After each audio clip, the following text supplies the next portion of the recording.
Good morning. Welcome back to First Chapter Sunday. Today, I'm going to read to you the first chapter of the 5th book of the first series of Warriors. The Dangerous Path. Let's begin. Chapter 1. Fireheart's fur bristled with disbelief and fury as he gazed up at the new leader's shadow hand standing on the great rock. He watched as the cat swung his massive head from side to side. Muscles rippled under his gleaming pelt, and his amber eyes seemed to glow with triumph. Tiger Claw, Fireheart spat. His old enemy, the cat who had tried to kill him more than once, was now one of the most powerful cats in the forest. The full moon rode high above 4 trees, shedding its cold light over the cats of the 4 clans assembled there for the gathering. They had all been shocked to learn of the death of Nightstar, the Shadow Clan leader. But no cat in the forest had expected that Shadow Clan's new leader would be Tiger Claw, the former Thunder Clan deputy. Beside Fireheart, Darkstripe was rigid with excitement, his eyes glittering. Fire wondered what thoughts were going through the mind of his black-pelted clanmate. When Tiger Claw had been banished from ThunderClan, he had invited his old friend to go with him, but Darkstripe had refused. Was he regretting that decision now? Fire caught at a sandstorm weaving her way toward him. What's going on? The pale ginger she-cat hissed as she came into earshot. Tiger Claw can't lead Shadow Clan. He's a traitor. For several heartbeats, Fireheart hesitated. Shortly after he had joined ThunderClan, Fireheart had discovered that Tiger Claw murdered Redtail, the deputy.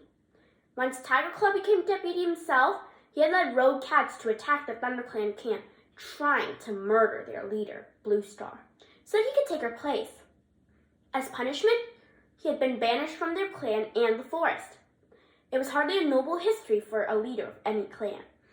But Shadow Clan doesn't know about all that, Fire reminded Sandstorm now, keeping his voice low. None of the other clans know. Then you should tell them. Fire glanced up at Tall Star and Crooked Star, the leaders of Wind Clan and River Clan, respectively, who stood beside Tiger Star on the great rock. Would they listen if he told them what he knew? Shadow Clan had suffered so much from Tail's bloodthirsty leadership, followed by a devastating sickness, that they probably wouldn't care what their new leader had done, as long as he could forge them into a strong clan again. Besides, Fire couldn't help feeling guilty relief that Tiger Claw had satisfied his hunger for power in a different clan. Maybe now ThunderClan could stop waiting for him to attack, and Fireheart could walk the forest without constantly glancing over his shoulder. Yet, as he struggled with his conflicting emotions, he knew that he would never forgive himself if he let Tiger Claw come to power without even making a protest. Fireheart! He turned to see Cloudpaw, his long-furred white apprentice, padding quickly toward him, with the wiry brown warrior, Mousefur, just behind. Fireheart, are you just going to stand there and let that piece of fox dung take over? Quiet, Cloudpaw, Fireheart ordered. I know. Ow. He broke off his Tiger Claw pace to the front of the great rock. I am pleased to be here with you at the gathering this night. The huge tabby spoke with quiet authority. I stand before you as the new leader of Shadow Clan.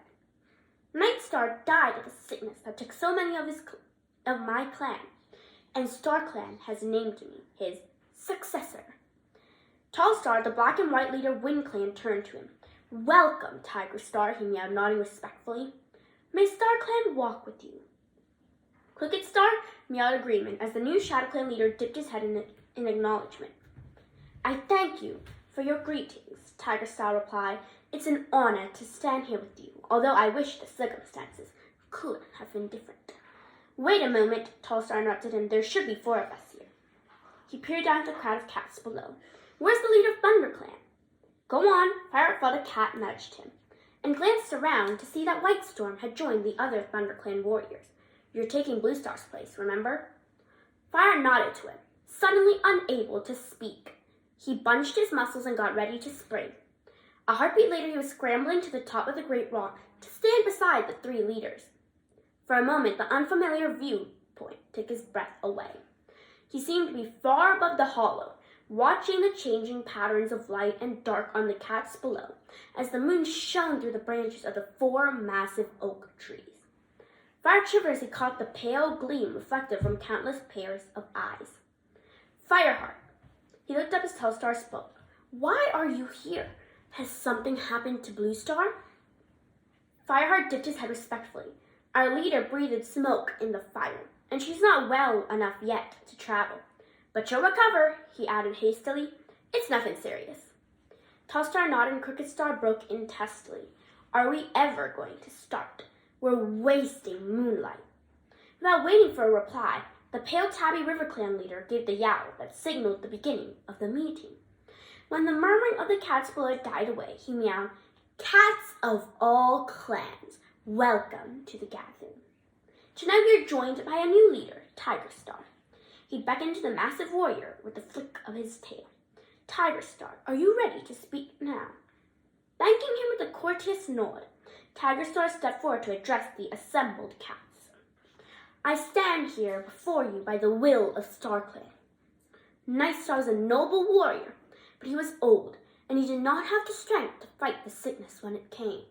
His deputy, Cinderfur, died too. Fire felt his fur prickling with unease as he listened. Clan leaders received 9 lives when they went to share tongues with StarClan at Mothermouth, and Night Star became leader only a few seasons ago. What had happened to his 9 lives? Had ShadowClan's sickness been so violent that it had taken all of them? Looking down, Fireheart caught sight of Running Nose, the ShadowClan medicine cat, sitting with his head bowed. Fireheart could not see his face, but his hunched posture suggested that he was lost in misery. It must be hard for him, Fireheart thought, to know that all his skill had not been enough to save his leader. StarClan brought me to ShadowClan when its need was greatest. Tiger Star continued from on top of the great rock. Not enough cats survived the sickness to hunt for the nursing queens and the elders, or to defend their clan, and no warrior was ready to take on the leadership. Then StarClan sent an omen to Running Nose that another great leader would arise. I swear by all our warrior ancestors that I will become that new leader. Out of the corner of his eye, Fireheart noticed that Running Nose was shifting uncomfortably. For some reason, he looked unhappy at the mention of that omen.